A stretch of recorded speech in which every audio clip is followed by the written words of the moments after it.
Muito boa tarde, vamos dar início à nossa sessão do seminário de História Religiosa, entre tolerância e intolerância, percurso de sexualidade religiosa, e hoje, para abordarmos o tema Asturianos, moçárabes e europeus, relações na cristandade hispânica nos séculos VIII e IX, temos o ficha de nós já com a problemática mais ou menos apresentada, as sugestões bibliográficas, como é habitual.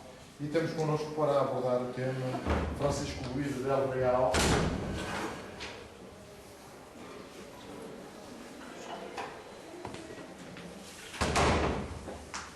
que vem de Santiago de Compostela para abordar connosco este tema.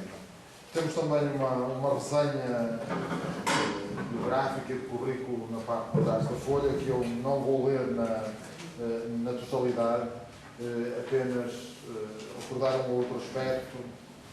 É presbítero da Diocese de Compostela, estudou no Instituto Teológico Compostelano, nomeadamente depois em segundo ciclo de Teologia Fundamental, depois estudou História da Igreja em Roma, na Universidade Gregoriana, onde fez também segundo ciclo, e depois onde fez o seu doutoramento, com a tese A Evangelização da Galiza, Sueva, séculos IV a VI, entre paganismo e cristianismo. É professor do Instituto Teológico Compostelano, é também parte de algumas paróquias da sua diocese, tanto quanto aqui se registra, interessa-se por a geografia, peregrinações, evangelização, paganismo, religiosidade popular. Depois podemos ler com mais atenção a resenha biográfica. Eu agradeço muito a presença aqui para refletir connosco então nesta tarde sobre o tema do nosso seminário, certamente seremos muito enriquecidos. Creio que o Luís mais ou menos já disse que normalmente temos uma primeira parte da exposição e depois uma segunda parte, pode ser também diálogo, assim se proporciona. Muito obrigado. Muchas gracias a todos, gracias a la Universidad, al Centro de Estudios de Historia Religiosa, acá a Luis especialmente que me invitó. Pido disculpas, no conozco vuestra lengua portuguesa, aunque la entiendo.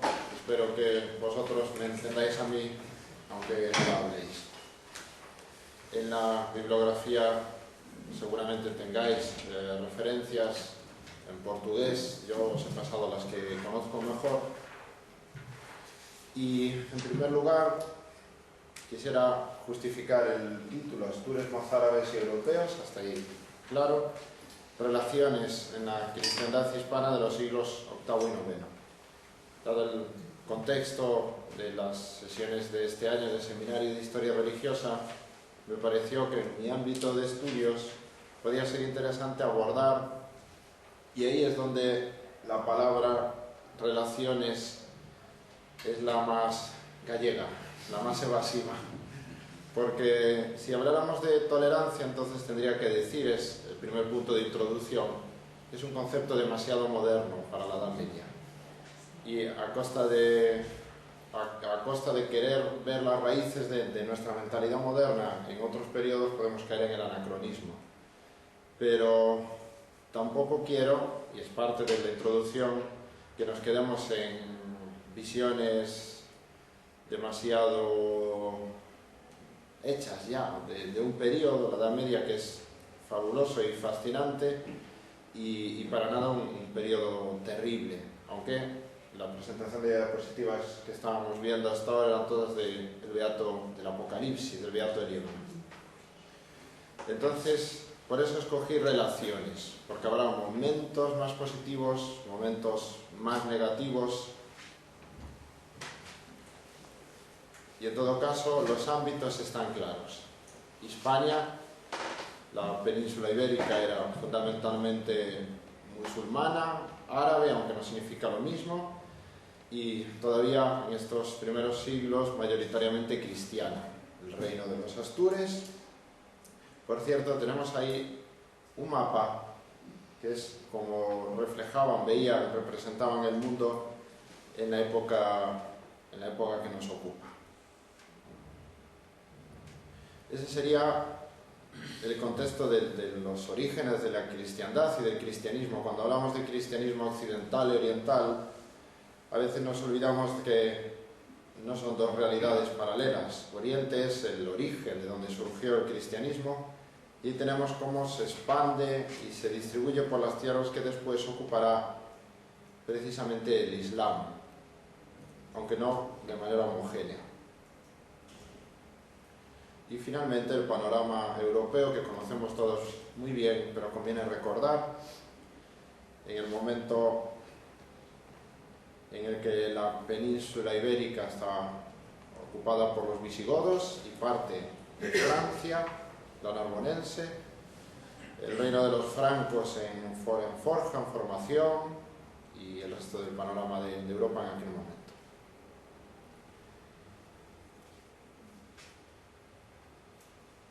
Bien, situado el contexto, he planteado las relaciones desde el punto de vista, primero, justificar un poco las dificultades históricas del momento, del periodo. Después, plantear cómo del reino visigótico se pasa a la Hispania musulmana, cómo esa transición también se da en el pequeño reino asturiano cristiano del norte,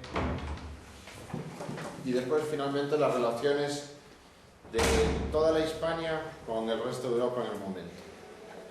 Si la introducción le llame las sombras del periodo, por las dificultades que plantea, dificultades metodológicas de concepto y de las propias fuentes, y también por las perspectivas un poco justo tenebrosas, oscuras, de un periodo que para nada parecería el más indicado para un seminario de historia religiosa sobre tolerancia.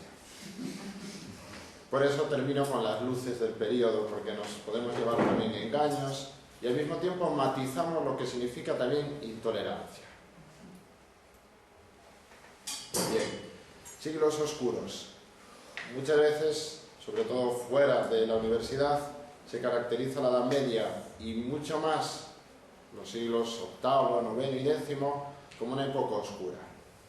Si alguna oscuridad hay en ese periodo, es la oscuridad de la falta de luz, de la falta de fuentes, de documentación, sobre todo si hablamos de Hispania.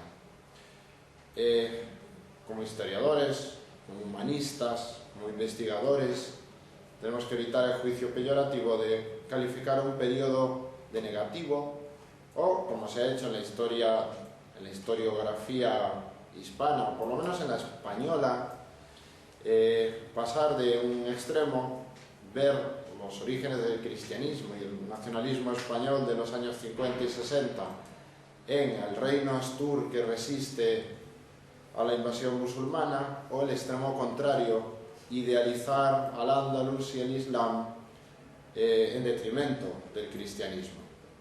Por eso, oscuridad en este periodo sí, falta de fuentes, pero nada más. Confrontación, fragmentación y crisis en el ámbito político, religioso, cristiano y musulmán. Y ya utilizo plural, cristianas y musulmanas, la confrontación, la fragmentación, la crisis, la política, la religión, porque no vamos a poder hablar, ni siquiera en un periodo tan breve, de 2 siglos para la Edad Media, no vamos a poder hablar unitariamente de cristianismo. Ya vemos que tenemos a los mozárabes, los cristianos en tierras del Islam, y a los cristianos del reino de Asturias del norte, y a los cristianos europeos, los francos, intentando controlar la frontera. Pero ya en esos tres, aún así dentro de ellos hay distintos planteamientos. Y lo mismo con el Islam. Tampoco podemos hablar del Islam, como ni mucho menos se puede hablar hoy en día, como algo compacto y único. Por eso hay una cronología en la presencia musulmana en España. Bien, y el anacronismo del concepto de pluralidad y de tolerancia, el anacronismo en la Edad Media. ¿Por qué? Pues porque básicamente cristianismo y Islam son religiones de comunidad, y la pluralidad moderna nuestra está concebida sobre un cierto individualismo en el que vivimos. De forma que, como son religiones de comunidad, y la religión es algo fundamental y esencial para la comunidad, al menos en ese periodo, es difícil concebir, y la historia nos demuestra que era difícil en la práctica mantener sociedades plurales religiosamente. Y no estoy hablando de grupos aislados que no se matan entre sí, eso no le llamamos convivencia o pluralidad, sino de sociedades donde en una misma ciudad, Córdoba, una ciudad del siglo VIII, pudiesen intercambiar y compartir los cristianos con los musulmanes dadas las circunstancias. Es muy difícil para la sociología y la mentalidad medieval comprender eso. Las fuentes nos indican justo que esas dificultades vienen ahí. Y el concepto de tolerancia, porque obviamente cristianismo e islam parten del principio de que lo que predican y defienden es la verdad. Y la forma de adorar a Dios de los otros inicialmente es, en el mejor de los casos, blasfema.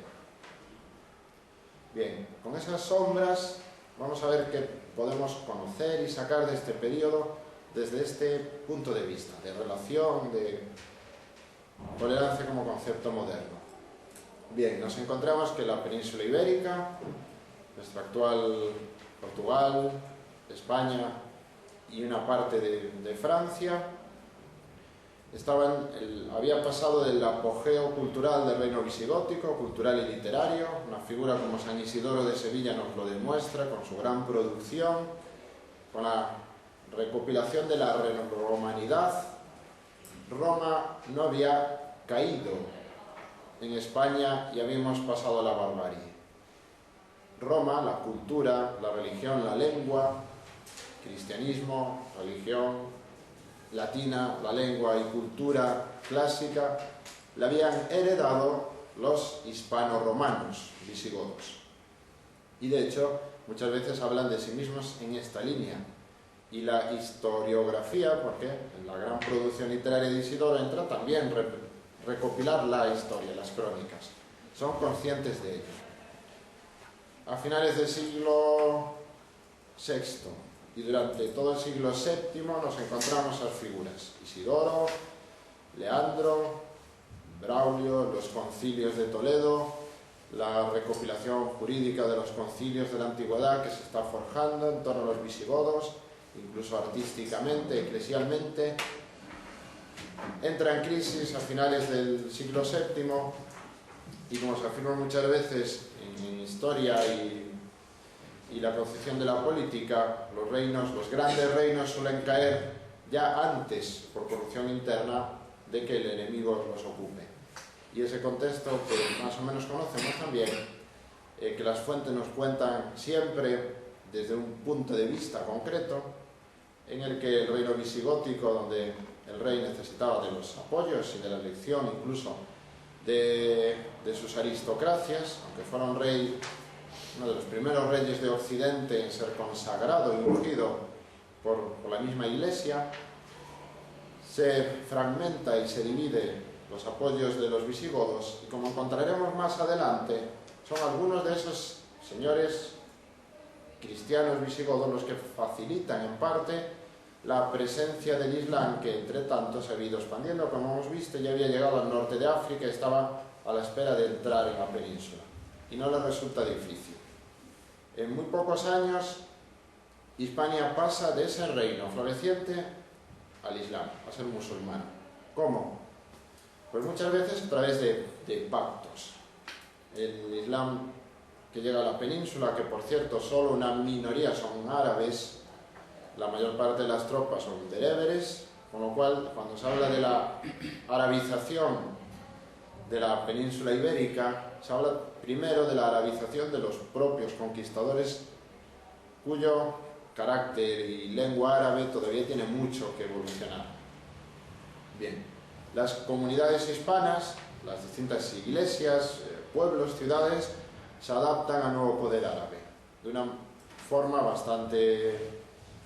En el pacto se incluye un cierto respeto de las jerarquías, de los obispos, de los obispados, a cambio de incorporarse a la estructura general de Hispania del Islam, del nuevo reino, como provincia del Emirato.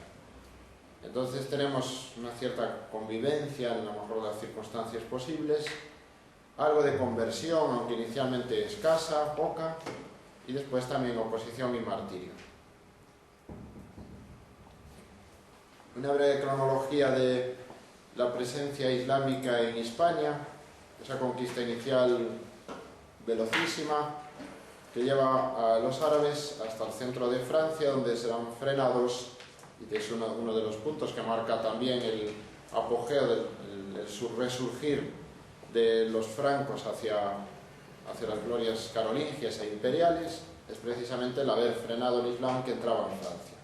Esa conquista rápida se frena y llega la hora de estabilizar, como provincia del Califato de Damasco, donde ya encontramos en un primer momento choques entre los mismos árabes conquistadores, tampoco es un grupo homogéneo, y los musulmanes no árabes, que a su vez también se revuelven. Digamos que formar parte del Califato de Damasco no significa ser ya una parte del mundo islámico de una manera estable, ordenada y regular.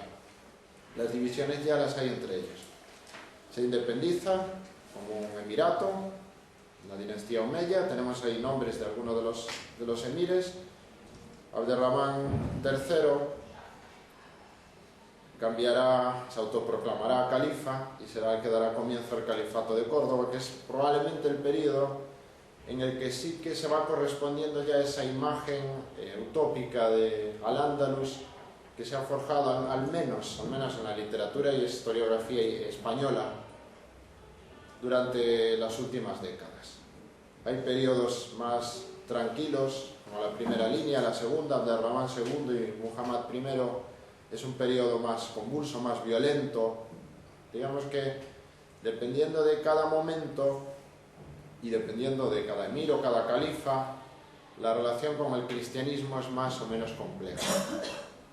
Son tolerados por medio del pacto, como decía, pero eso no quiere decir que la vida para ellos sea fácil, para los cristianos.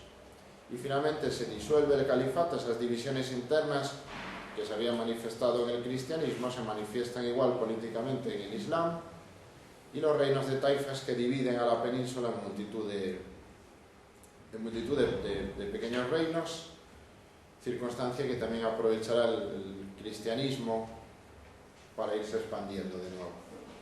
El periodo del siglo XI, XII y parte del XIII de la presencia se le llaman los africanos, corriente de Sahara y de Marruecos, que se sobrepone al poder en Al-Ándalus, almorávides y almohades, que será un momento de bastante intolerancia y rechazo al cristianismo. El concepto de cruzada cristiana empieza en esa época, es decir, desde los inicios del Islam y de las guerras fronterizas, sea en Oriente con Bizancio, sea en Occidente a través de Hispania. El concepto de cruzada solo surge en el siglo XI, 4 siglos después, y tiene que ver con la situación de Tierra Santa y de los santuarios de Tierra Santa, pero eso se refleja también en la península, en Hispania, en Al-Ándalus. Lo cual quiere decir que hasta ese momento el cristianismo, a pesar de la situación del Islam y de la guerra que va llevando la reconquista española y portuguesa hacia el sur, a pesar de ese concepto, el concepto de cruzada no surge, y la situación de convivencia todavía permite o favorece unas ciertas circunstancias. Y después, siglo XIII, XIV y XV, ya la Hispania musulmana está muy reducida, el reino nazarí, que quedará reducido a Granada y su provincia, hasta finalmente ser ocupado por los reyes católicos en 1492, por Isabel de Castilla. Bien, más o menos las rutas de lo que serían las oleadas de la primera invasión musulmana, el cuadro de la península ibérica en aquel momento, muchas de las ciudades que se corresponderían en algunos casos con sedes cristianas conservan su vida cristiana, en otros los obispos se desplazan, y nos los encontramos a lo largo de la Edad Media en otros lugares que sí que pertenecen a una zona tranquila. El norte, aunque ahí está marcado el norte del Reino de Asturias, la presencia en Galicia y en todas esas regiones fue muy esporádica. Probablemente la economía y el mundo del que venía el Islam no le interesaba realmente ni le encontraba ninguna utilidad a ocupar los territorios del norte. La zona fronteriza y una vez más el esquema. Bien, en el mundo mozárabe tenemos que tener presente el momento de los mártires de Córdoba como un momento de especial tensión, dándonos cuenta de que es 140 años después de la verdadera invasión y probablemente coincide con un momento, dice un historiador, que San Eulogio de Córdoba, el que hasta cierto punto provoca esa rebelión pacífica, la de los mártires, no pretendía tanto destruir al enemigo, sino reforzar las bases teológicas culturales cristianas. Es decir, que probablemente el problema, como lo veremos en muchos escritos de esta época, no es tanto la demonización del Islam, de lo que sería el enemigo, como la denuncia profética del debilitamiento interno del cristianismo. Tenemos un escrito bastante incendiario, Monje Isaac 851, que con sus nada agradables expresiones sobre Mahoma se gana el martirio. En el 854 Álvaro de Córdoba nos deja una gran cantidad de escritos. Esto está bien porque es un periodo con escasas fuentes, entonces cualquier escrito o fuente literaria es muy valiosa, donde se combinan esas dos cosas.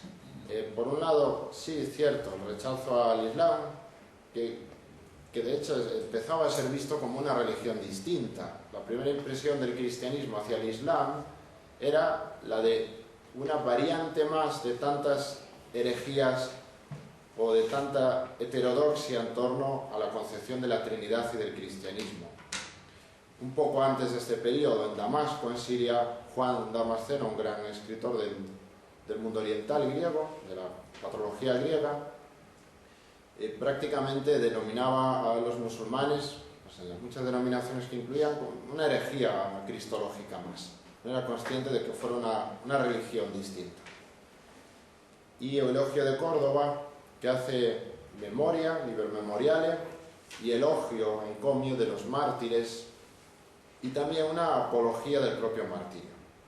Estos mártires se presentaban voluntarios, y la historiografía nos revela cómo coincide también con un periodo de revueltas internas.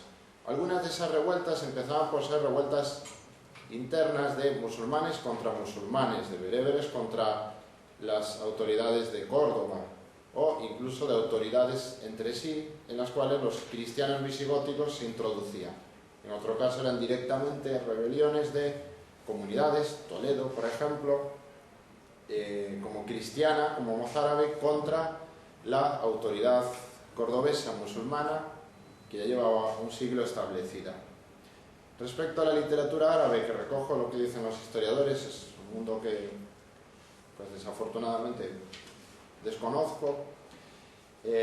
Los primeros siglos, los dos primeros siglos, en nuestro caso el siglo VIII, estaba viendo la configuración jurídico-lingüística del Islam, de la ortodoxia del Islam, y de ese rigorismo y pietismo que caracteriza la lectura del texto sagrado, que es texto sagrado inflexible.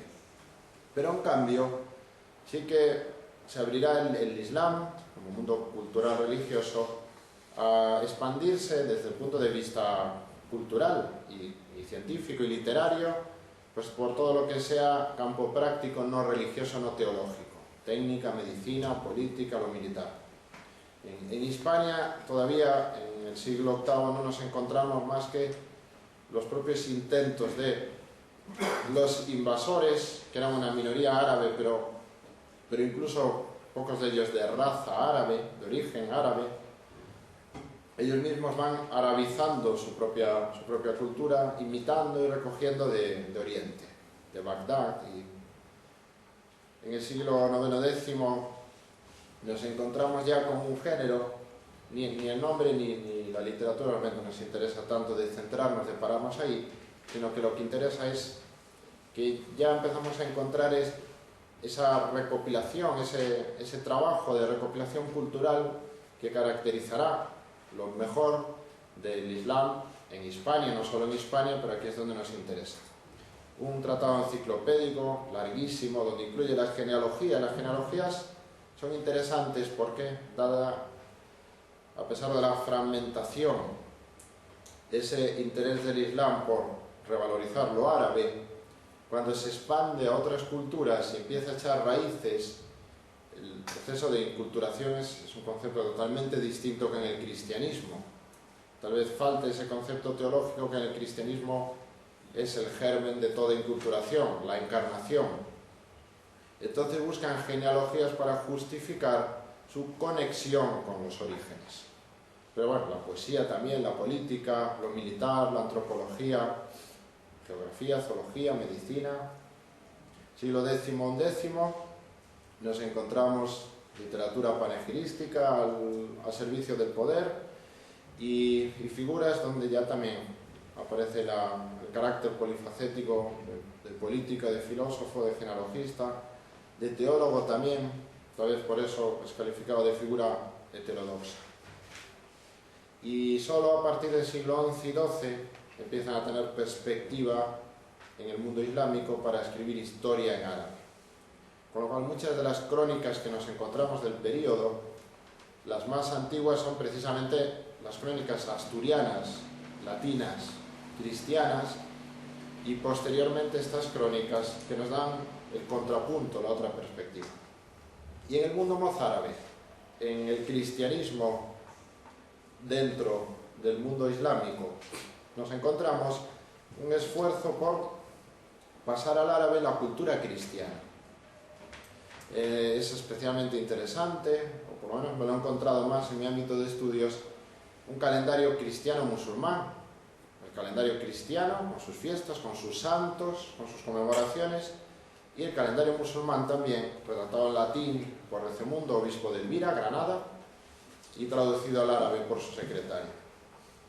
Es interesante porque estas traducciones nos están indicando que, repito, dentro del contexto fluctuante, donde hemos estado hablando de mártires, de ocupación, de invasión, pero al mismo tiempo hay la posibilidad de que los cristianos traspasen al árabe, que hasta cierto punto también sería una lengua sagrada para el Islam.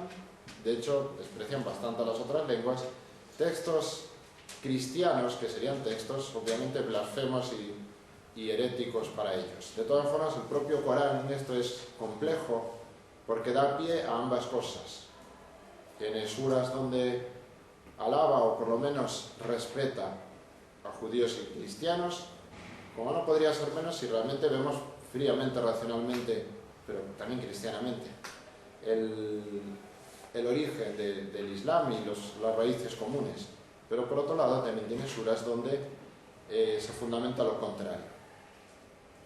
Hay un tratado cordobés de casuística, es un tratado jurídico donde se explica qué hacer en el caso de las relaciones de la vida cotidiana de un musulmán con un no musulmán.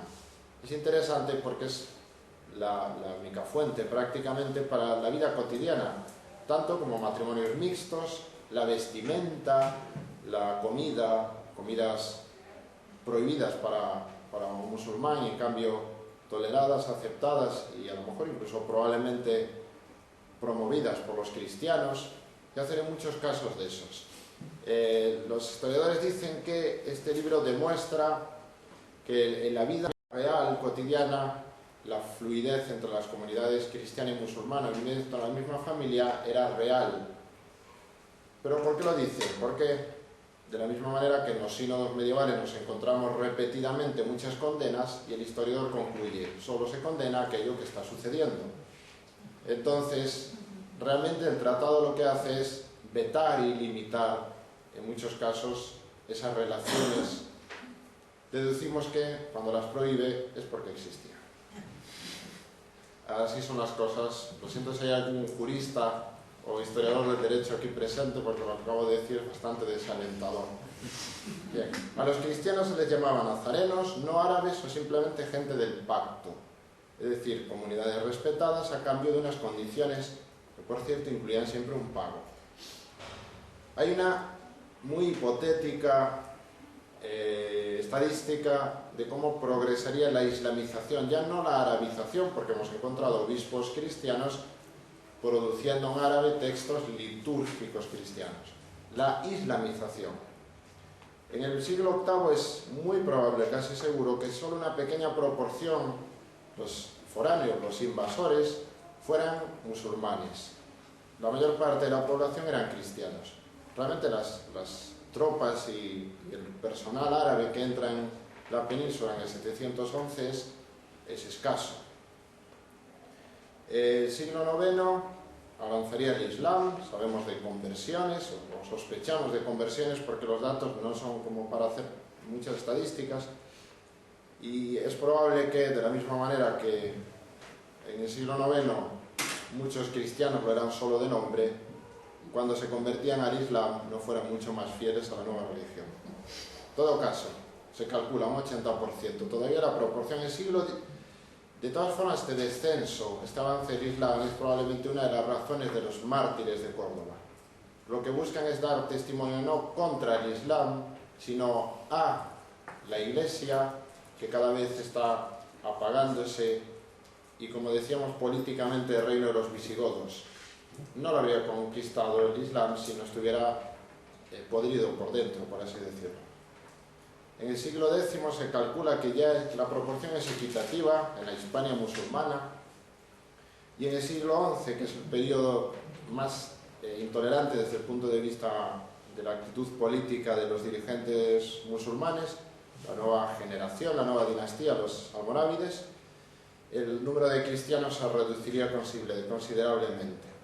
Desde el siglo XII en adelante también tenemos que tener en cuenta que la península se polariza, no hablemos ya de la Edad Moderna, de forma que el territorio musulmán es más reducido y por lo tanto también, digamos que se concentran los cristianos y los musulmanes.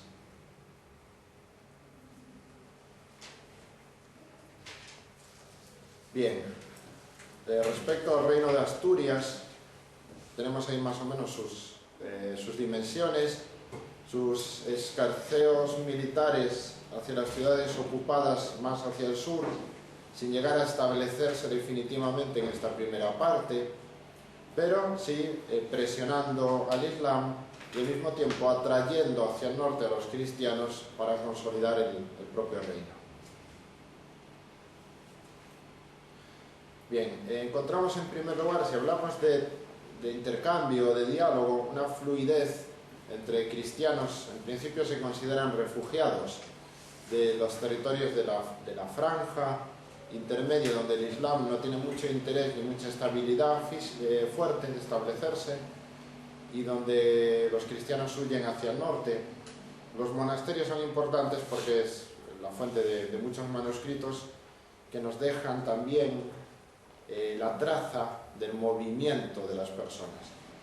Pero lo curioso es que esas relaciones empiezan a volverse más complejas, porque si estudiamos la liturgia, las raíces de la liturgia hispana, encontramos mucho en común con Oriente, con el Oriente griego, pero también siríaco, y nos encontramos con que en el mundo mozárabe, el mundo de los cristianos en lengua árabe y bajo dominación musulmana, también nos encontramos las mismas raíces, mientras que el cristianismo extrapeninsular de la Galia y de Roma sigue otras tradiciones, hablando por ejemplo de los calendarios, un tema que personalmente me toca bastante y he estudiado a fondo, el tema del culto jacobeo al apóstol Santiago. Hay dos fechas, 25 de julio es la generalizada, la presente en la mayor parte de los calendarios, la romana, pero el 30 de diciembre nos hace devolver la mirada a una tradición oriental, y cuando digo oriental digo ya no solo griega, sino en calendarios siríacos, incluso en otras lenguas como el armenio, por ejemplo, se mantiene, que celebraba al grupo de los grandes apóstoles, los más cercanos a Jesús, cerca de la natividad de Jesús.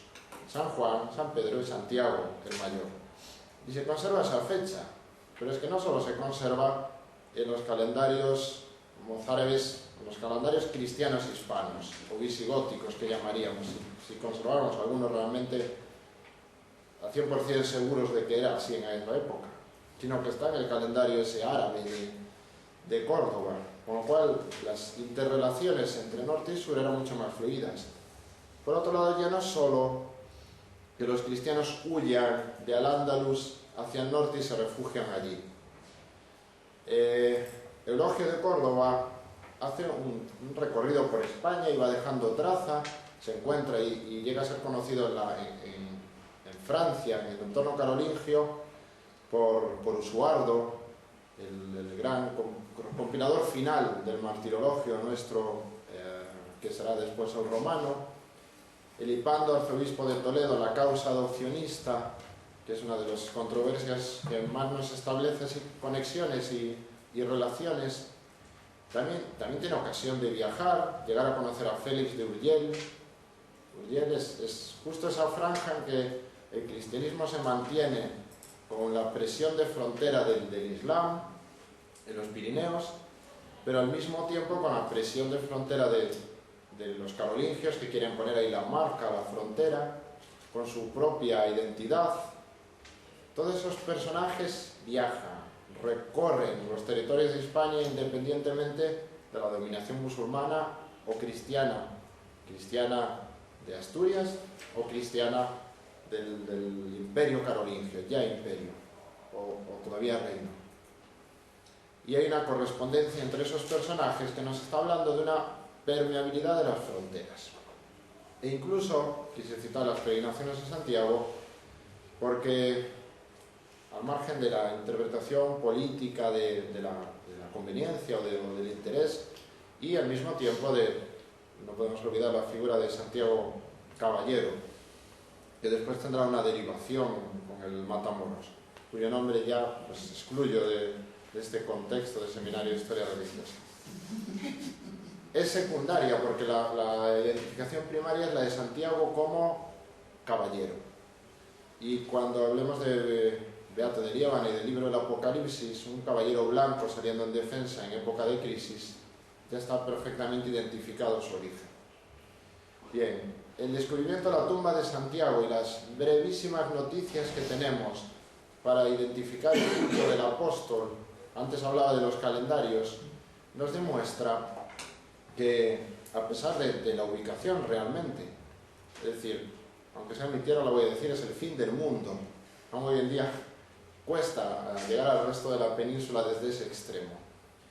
Para cuanto más en aquella época, con lo cual las relaciones serán realmente interesantes. Pocos años después del descubrimiento de esa tumba, la noticia ya la recoge, y además elogiando incluso las multitudes que van a peregrinar allí, es una exageración obviamente, pero ya recoge esa noticia el martirologio, el previo Usuardo Adón, en Francia. Entre los árabes encontramos referencias de admiración cuando en uno de los historiadores, de los cronistas árabes, se compara Santiago con la Meca, una admiración respetuosa o una admiración que provoca miedo. Y en el periodo, como decía yo, decía antes, en el califato de Córdoba hay periodos más abiertos y respetuosos con el cristianismo y periodos más belicosos, más agresivos, como el periodo que ve al líder militar Almanzor haciendo sus ceifas, sus racias por toda España, incluido hasta Santiago de Compostela, entre tierra y mar, navegando por la costa portuguesa. O la figura de Godescalco de Lepuy, tardía para nuestro interés, 951, pero que se recorre todo el camino de Santiago con sus escribas y su séquito, y de hecho conocemos su noticia por la copia de un manuscrito de Leandro de Sevilla, y el copista nos deja la noticia de que su señor y obispo le había dejado el encargo de copiarlo mientras peregrinaba a Santiago. Los manuscritos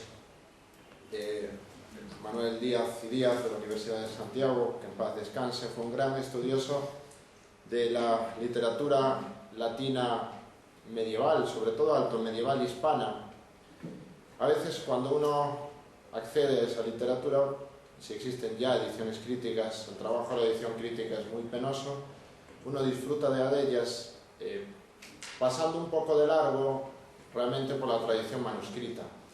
El stemma codicum, como que estaréis familiarizados con el concepto, el árbol genealógico de los manuscritos de una obra, nos revela en las bibliotecas dónde está y de dónde, si lo sabemos bien, o por lo menos suponemos de dónde vino, nos está revelando más relaciones. A pesar del contexto de guerra, de intolerancia, de rechazo, los manuscritos de todo ese núcleo teológico latino, sevillano y toledano en control musulmán se mantienen, se distribuyen, se reparten y se siguen copiando. A pesar de las relaciones internas, ahora vemos cómo la cristiandad deja de ser solo reino de Asturias. Incluso cuando solo era el pequeño reino de Asturias, los cristianos no es la primera vez que acuden al apoyo musulmán contra su rival. Digamos que las luchas existen, es una época belicosa, pero la religión a veces es la disculpa. Digamos que a veces en las luchas se alía un cristiano y un musulmán contra otro cristiano, contra otro musulmán, o encontramos de esas mezclas. Por eso también es difícil este tipo de mapas o cronologías exactas, es decir, quién era el rey en cada momento, es difícil saberlo porque probablemente había un segundo contendiente al reino.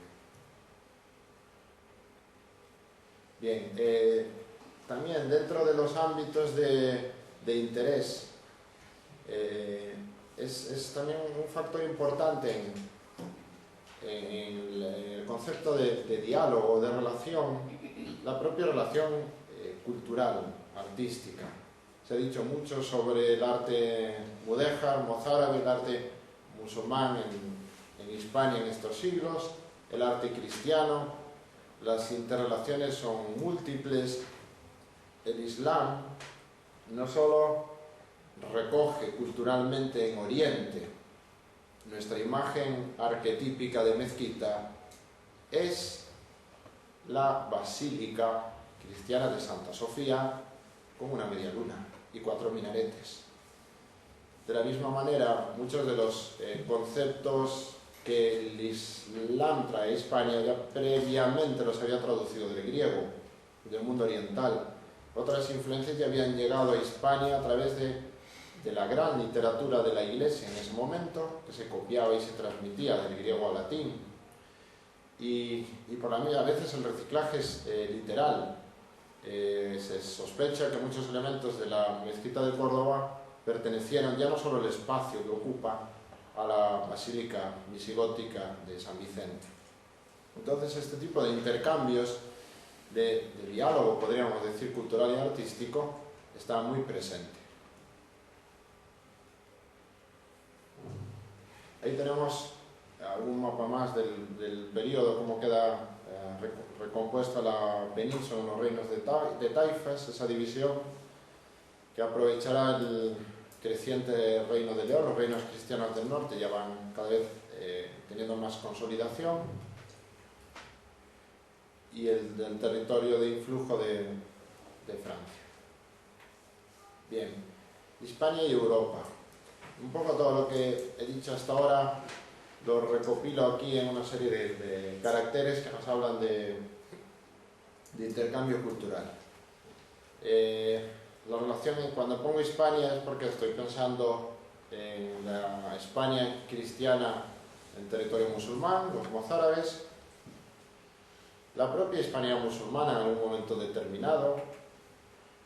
No olvidemos que en el siglo IX, Carlomagno, a pesar de que oficialmente uno de sus enemigos era el Islam y lo combatía, mantenía relaciones con el propio Islam para poder permitir a los francos peregrinar a Tierra Santa. Todo esto, los cristianos han seguido peregrinando a Tierra Santa con cierta facilidad y libertad hasta el siglo XI. Y lo mismo determinados lugares emblemáticos para el cristianismo en territorio islámico, musulmán, en España se conservaban iglesias y basílicas en las ciudades, aunque en muchos casos sospechamos que, cumpliendo la ley musulmana, se relegaba a los cristianos al exterior de la ciudad. Una vez más, una comunidad, una ciudad, una familia urbana, era tal grado ya de imbricación de cristianos y musulmanes, era demasiado pedir,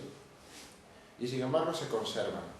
Cuando el rey de León recibe con gozo las reliquias de San Isidoro de Sevilla, lo hace en el siglo XI. Le dedica una obra de arte que es la llamada Capilla Sixtina del Románico en León, San Isidoro de León, que merece la pena un viaje allí para conocerlo. Pero esas reliquias, cuando en el siglo XI se trasladan, es porque a los musulmanes les convence la argumentación del rey de León de que esas reliquias tienen un valor sagrado. Pero es que claro, cuando decimos sagrado en una lengua, en una religión, estamos diciendo blasfemo en la otra. Y sin embargo, desde el punto de vista religioso, porque ya no es un pacto político, no es una negociación sobre territorio, estamos hablando de las reliquias de un santo, de San Isidoro, cuyas obras seguramente, aunque es una hipótesis mía, en algún momento habrían sido ya traducidas parcialmente al árabe. Dado los pequeños datos que tenemos, es una pieza que encaja perfectamente. Pues esas reliquias se conservaron desde el siglo VIII hasta el siglo XI. Cuando algo del siglo VII, VIII reaparece intacto en el siglo X, es porque estuvo presente en los siglos intermedios a pesar del vacío. Lo cual también nos está hablando, aunque sea a un nivel doméstico, no de gran política, de esas posibilidades de convivencia en estos periodos. Relaciones culturales, eclesiales, políticas, con el resto de la Europa cristiana carolingia y bizantina. Bien, y cito una serie de argumentos. El adopcionismo, aunque no tenemos tiempo para entrar en detalle. Lipando, obispo de Toledo, arzobispo de Toledo, la metrópolis de la Hispania cristiana en territorio musulmán, celebra un concilio en Sevilla. Cuando los cristianos, los obispos cristianos se reúnen en concilio, y pensar que los concilios siempre tuvieran un carácter mucho más amplio que lo religioso, es porque la autoridad conveniente no solo lo permite, sino que muchas veces lo convoca. ¿Cuántos concilios a lo largo de la historia medieval, poco que estemos familiarizados con la historia medieval, no eran convocados por los reyes? Bien, en este caso sería el emir el que convocaba al concilio cristiano en Sevilla, y condenando la visión teológica cristiana del legado de Roma, legado afín al mundo carolingio, hace unas afirmaciones que hacen que el propio arzobispo de Toledo caiga en esa variante del arrianismo o nestorianismo que viene a ser el adopcionismo. Y a partir de ahí el entorno cultural carolingio llega a conocerlo, reacciona también el entorno cristiano asturiano. Beato de Liébana, el gran escritor, monje Beato de Liébana, famoso por su comentario del Apocalipsis, cuya imagen nos acompaña ahí constantemente de fondo, reacciona escribiendo un libro apologético. Esto nos indica estas rivalidades teológicas entre cristianos en ese contexto, también un poco la situación donde cada uno busca su identidad también en lo teológico. El reino de Asturias más aliado con Francia, y el mundo mozárabe se ha dicho que el adopcionismo es una forma de adaptación cultural. Más bien parece una última herencia del arrianismo gótico, o de todas esas dudas cristológicas que hacen que en algún momento determinado, como he dicho antes, el propio Islam parezca más una herejía cristiana que una religión en sí misma. Bien, la teología carolingia conoce nombres de teólogos hispanos o teólogos de su propia corte que se mueven por Hispania con una cierta libertad. Y en todo caso hay un intercambio entre las distintas lenguas en el propio territorio también musulmán.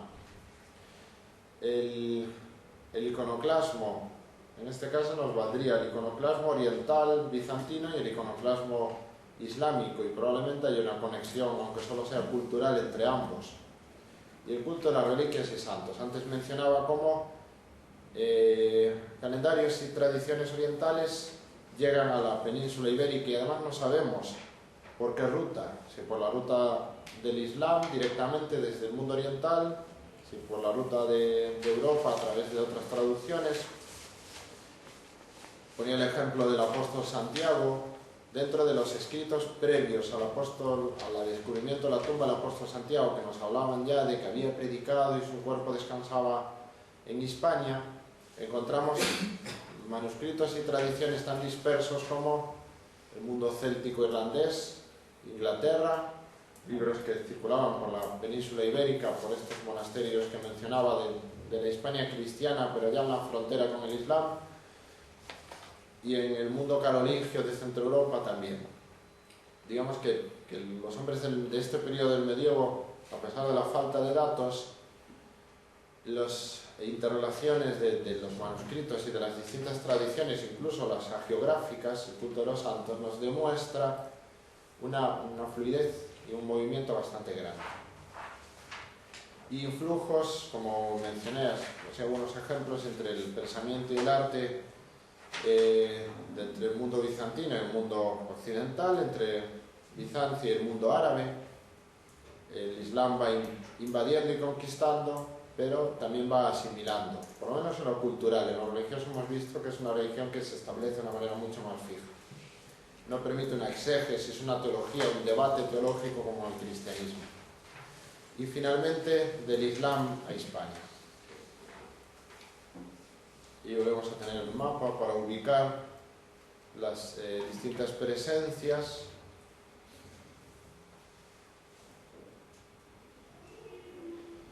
Bien, voy a pasar rápido el esquema del adopcionismo, aunque nos marcan 4 ámbitos del cristianismo en Hispania, que al mismo tiempo nos muestra cómo tampoco podemos identificar religión y sociedad, aunque al principio decía que en el mundo medieval, el primer mundo medieval, es muy difícil concebir una sociedad plural, las relaciones, el mismo plural desde el punto de vista religioso. Y sin embargo también vemos cómo tampoco podemos identificar el cristianismo con ninguno en concreto de los reinos, porque a veces distintas corrientes del cristianismo se manifiestan en lugares distintos y chocando en cambio con otras, y no siempre los factores políticos influyen, aunque a veces reaniman otros conflictos que teológicamente parecen insignificantes. Tenemos la Iglesia hispana en el dominio árabe, la de Toledo, que todavía mantiene aquella idea del reino visigótico y de la tradición más noble de la península, que también habían absorbido a su manera los árabes. La Iglesia asturiana, que son los que se autoproclaman legítimos descendientes de un reino hispano, ese nacionalismo cristiano, unidos a la importancia de los monasterios. Si en el sur de la península la Hispania romana y visigótica conocía gran número de ciudades y de desarrollo, que después los árabes en algún momento frenarán y después más adelante retomarán, ciudades del sur que en su día tuvieron su esplendor con Roma, lo mantuvieron con el mundo visigótico, lo perdieron en la primera invasión, lo recuperaron después con Al-Ándalus. En el norte la urbanización es escasa, la romanización es más importante de lo que inicialmente se había pensado. Los monasterios ejercen ese importantísimo papel de foco cultural y evangelizador en medio de un ámbito muy rural y muy disperso. La Iglesia de la Marca hispana, la Seu d'Urgell y la Frontera, y la Iglesia narbonense, la que llamaban la Gotia, Alcuino de York y el propio Carlomagno, que era la región actualmente en Francia, que pertenecía al reino visigótico, cuyos obispos se reunían en concilio con el arzobispo de Toledo. en el siglo previo, en los siglos previos, que fueron invadidas a principios del siglo VIII en la primera gran ondada musulmana, abandonadas y recuperadas después por los francos, el reino de los francos, y que también culturalmente tienen ciertas tradiciones que mantienen del cristianismo hispano-visigótico, tradición penitencial, por ejemplo, una vez más, libros litúrgicos, tradiciones de santos, y el propio adopcionismo que los francos calificarán error hispánicos, aprovechando para ir, digamos, romanizando esa región, con lo cual a veces los conflictos, ya vemos, no tienen que ver con la religión, sino con la visión territorial de la religión en ese mundo fragmentado. Y ya terminando, unas conclusiones, para evitar salirme mucho en el tiempo. Bien, luces del periodo. He ido acompañando algunas imágenes de Beato de Liébana, de sus manuscritos, porque aunque en la cultura popular identificar luz positivo con Apocalipsis suena contradictorio, a poco que conozcamos el libro del Apocalipsis, es el libro de la revelación. La revelación es luz. Y en todo caso, cualquiera que conozca un poco los fabulosos copias, por supuesto son posteriores, son del siglo X, XI y XII. Los manuscritos del Beato de Liébana iluminados es probablemente una de las grandes joyas artísticas de la Hispania medieval, y transmite mucho más que algo negativo. ¿Por qué escogí el libro del Apocalipsis? Porque hace un tiempo se me ocurrió buscar en el comentario de Beato de Liébana al Apocalipsis qué referencias podía hacer en medio de ese contexto belicoso, de mártires, de invasión, al Islam. Las crónicas medievales astures muchas veces utilizan unos calificativos para el Islam que no puedo repetir aquí. Pero son las crónicas, son de un ámbito político-civil. Un comentario al Apocalipsis uno se esperaría, y ahí es donde la historia se hace con las fuentes, no con las hipótesis. Se esperaría que identificara al anticristo con que nos imaginamos. Pues no aparece ni Mahoma ni el Islam en un solo momento.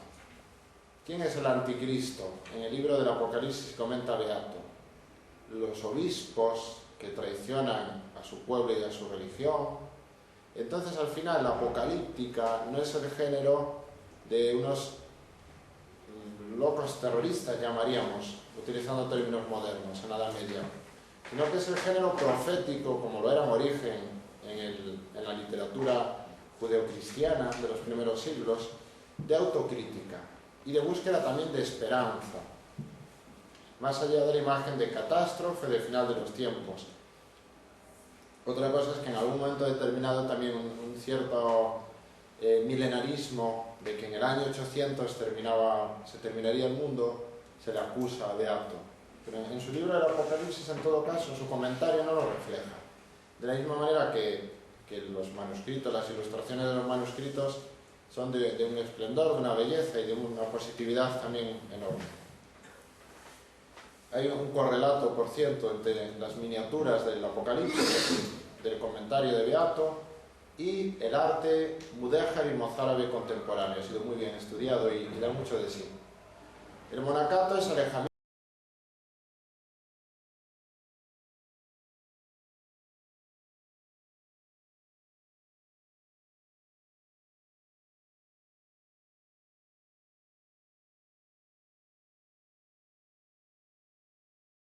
escatológico. Uno podría pensar una vez más, en falsos conceptos, que los monjes escapaban. Pero es que al final esos monasterios son el reducto cultural y evangelizador en territorios. Ya no me refiero al peligro de la invasión, sino al peligro del analfabetismo, del hambre, de la pobreza y del subdesarrollo. Y es estas comunidades monásticas las que, como hará después el benedictinismo posteriormente, poco posterior, se expandirá y mantendrá una traducción. Bien, el culto de los santos, de las reliquias y el tema de las peregrinaciones, que se mantengan las peregrinaciones a Tierra Santa y a tantos lugares, todavía en ámbito musulmán, ya es indicativo también de unos ciertos criterios dentro del clima político de guerra, pero de unas ciertas posibilidades de diálogo. Y al mismo tiempo una motivación positiva para las personas. Hoy en día, por desgracia, el concepto de martirio, si hablamos de relaciones cristiano-musulmanes, nos evoca cosas terribles. Y sin embargo, en aquel momento era más que nada volviendo a Beato de Liébana, pero volviendo también a Eulogio de Córdoba, no precisamente el modelo de tolerancia cristiana en la Edad Media. Pues el culto de los santos es la invitación a los cristianos a encontrar un aspecto positivo de autocrítica, de autorreforma y de autosuperación en un contexto que invitaría pues, a muchas otras cosas, incluso a la violencia. A fin de cuentas, esos mártires de Córdoba lo son por una reacción pacífica de denuncia también. El intercambio de cultura, espiritualidad, arte, manuscritos, obras literarias, la copia y conservación de las mismas, aunque tengamos manuscritos posteriores, pero sabemos de esas etapas intermedias que se han perdido. Bien, indicaba también como luces del periodo la potencialidad del Islam. Digo potencialidad en el sentido de que en sus mismas raíces y en algunos de sus escritos y en la actitud de muchos musulmanes en determinados momentos vemos que tiene una potencialidad de un diálogo y de un espacio de acogida intercultural que encontraremos en el Toledo cristiano ya del siglo XIII, con Alfonso X el Sabio, con la Escuela de Traductores, o en los momentos en que las obras cristianas se traducen al árabe con el apoyo de los musulmanes o viceversa. Hay momentos en los que las dos religiones, Islam y cristianismo, expresan toda la potencialidad que llevan interna.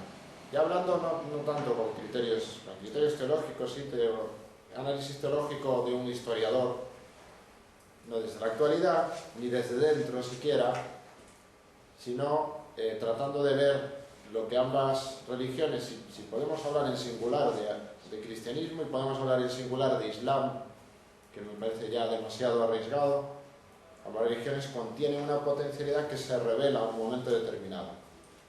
Bien, no olvidemos que cuando la Iglesia promueve la cruzada, que la historiografía del siglo XIX y XX se ha encargado de denigrar constantemente, cruzada es peregrinación aunque sea armada.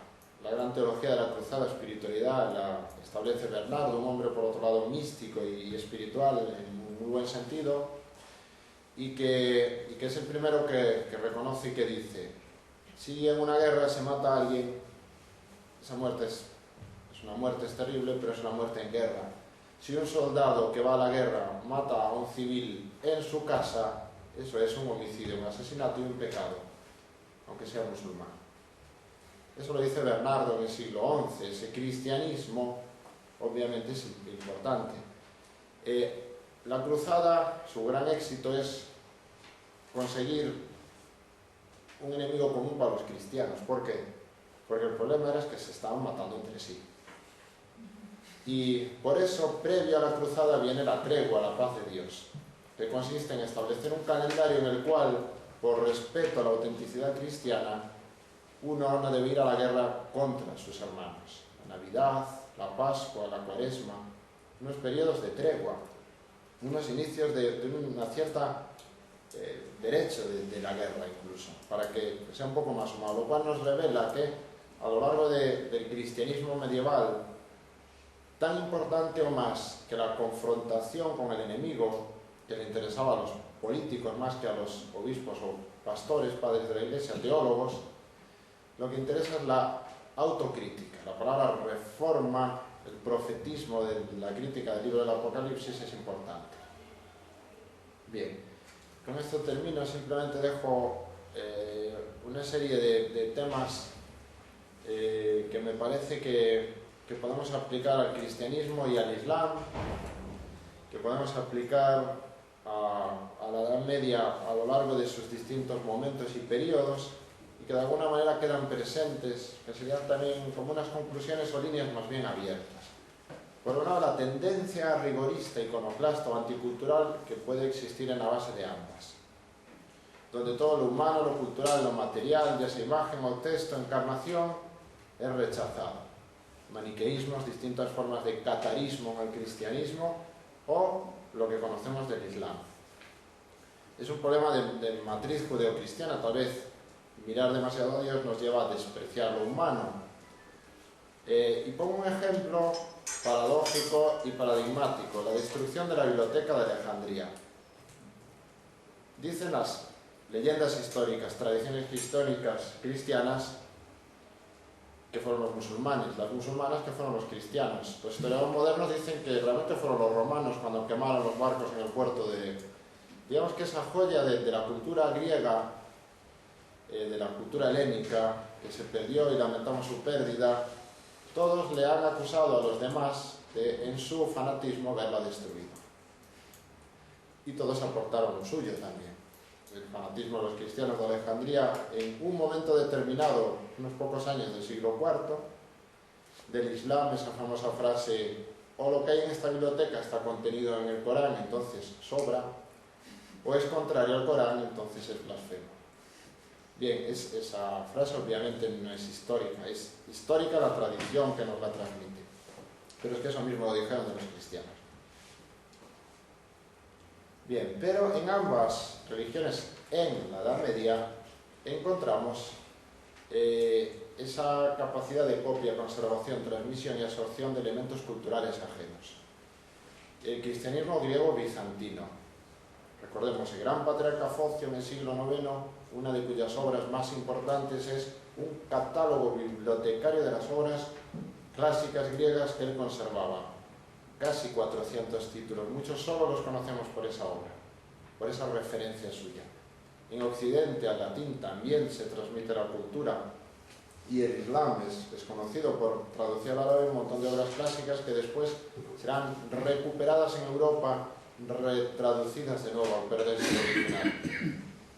Digamos que el hombre medieval siempre viajaba con libros y siempre los intercambiaba.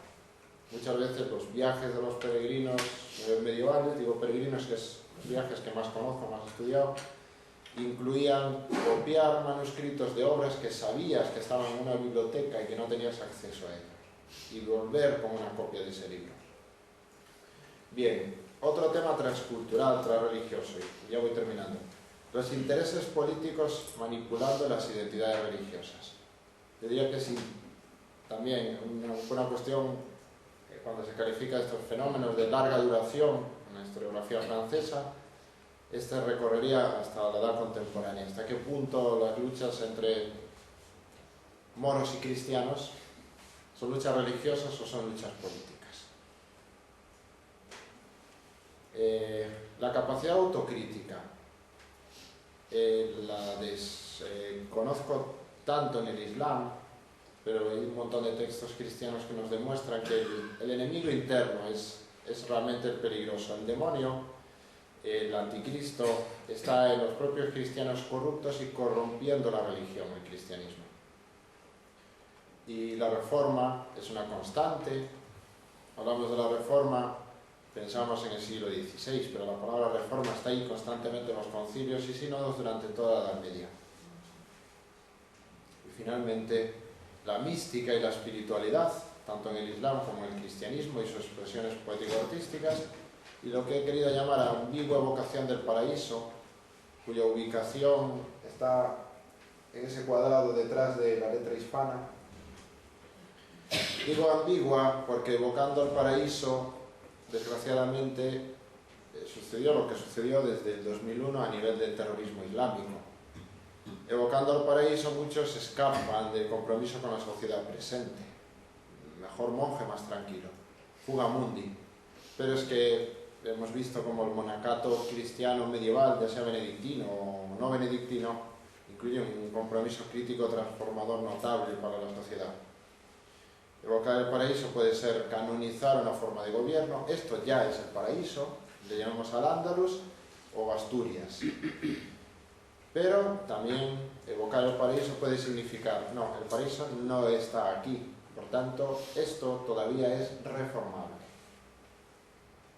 Bien, y con esto termino, son un montón de ideas dispersas, acompaño con alguna imagen más de las fabulosas ilustraciones al comentario de Beato de Liébana del libro del Apocalipsis. Espero que me hayáis podido seguir bien, en todo caso tenemos ahora mucho tiempo para que me preguntéis, comentéis, corregís si tenéis que hacerlo también. Muchas gracias.